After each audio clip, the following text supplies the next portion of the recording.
Well, how are you feeling? Got John Riggs here with another book for you. This is the Totally Tubular 80s Toys.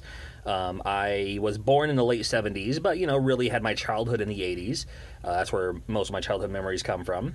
And the toys go along with that, too. And, of course, we see Pac-Man up here. We're going to be talking about some video games in this book, too. I wanted to pick this up. I grabbed it from Mark Bellomo in person at the Washington State Toy and Geek Fest. That's why I love attending expos, because not only do you see books like this there, but you'll also meet the author of the book and get to talk to him for a little bit, too. So he said this was a cool project to work on. This was one of his earlier works, but I didn't have this one yet. So I grabbed it, and I wanted to show it off to you as well. Harder to find. This one's getting harder to find, so I'll kind of show it off. Not going to go through every page like most of my book videos, but you will see a bit about what this book is all about. And he even said thanks for the support. Mark Bellomo, cool guy. He's you'll see him as one of the talking heads in the Toys That Made Us series. So I was talking to him a little bit about the Toys That Made Us, and he's certainly a toy collector himself. And I started out right off with one of the biggest ones, Castle Grayskull, right there. And you already got video games right here, Atari 5200. One game system I've never owned, believe it or not. So you start with the 80s. So not only do you have Star Wars, Rubik's Cube, you got the arcade games, and you have Atari 2600. That's what I started out with. Got a television in there too. Yeah, these were all around. You got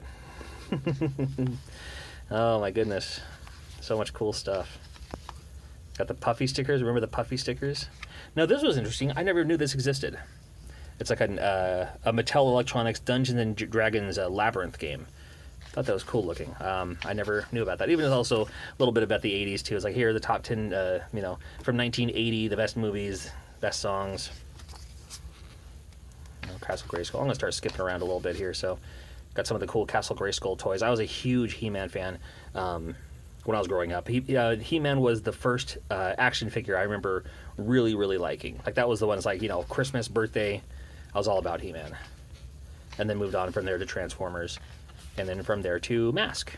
I never got into G.I. Joe, believe it or not. I had a bunch of friends who loved G.I. Joe. I never got into it. I think it was just because there's too many of them, and I was just more into, like, GoBots, Yeah, wouldn't be an 80s book without Mr. T. Got Fraggle Rock in there. I had a friend who used to refer to Fraggle Rock as a rich man's kids show, because you had to have HBO. You had to pay extra for HBO to watch it.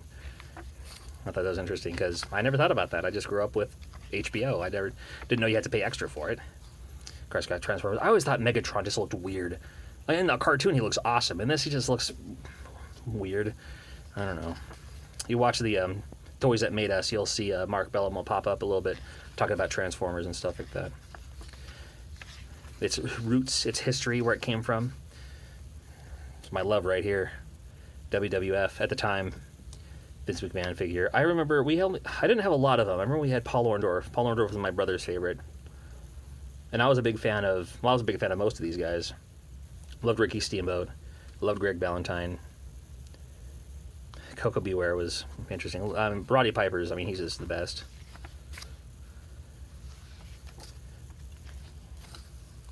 Again, I'm not going through every single page. I'm just kind of skipping around a little bit. Yeah, Teddy Ruxpin. You got the muscle figures were always kind of cool. Star Wars kind of came and gone, comes and goes. Man, Alf. The Ghostbusters figures were actually really intricate. I didn't collect them, but I thought they were just really, really cool. Like, really cool looking, and did things like you would pull the leg and the mouth opens up like to the chest. Of course, got my Super Passion here. Got the NES, as well as the Master System. I was a big Master System fan too. This confused me, because I was like, how lazy you got to be to create, like, it transforms into a rock, transforms into a brick. Well, I remember them seeing on the store shelves. I had like one or two of them. The Pee-wee's Playhouse set. Look at that. I should look that up on eBay, see how much that was going for. They're kind of cool to have on the shelf, right? TMNT was a huge moneymaker for toys. Roger Rabbit. Got Batman stuff back when, Batman Ready Resurgence. New Kids on the Block. Are you kidding me? And we'll close it off with Bill and Ted anyway. So this is, I think it's a really fun book. The Totally Tubular 80s Toys. And again, not a huge toy collector. I'm not even a toy collector at all. but I just love and appreciate books like this that are just, you know, well written, and the pictures are awesome, and it just kind of reminds me of like, oh yeah, I remember that toy. It's like, oh yeah, I had that one too. Yeah, I remember when that one did that. You know, I think it's pretty fun. If you dig books and you want to see more books like video game books, I have a whole playlist of them, as well as a subscription button that I would appreciate if you hit that, because I put out new videos just about every other day, whether I'm showing off new books, new toys, new products, new video game systems, whatever the case may be. Yeah, thanks for watching.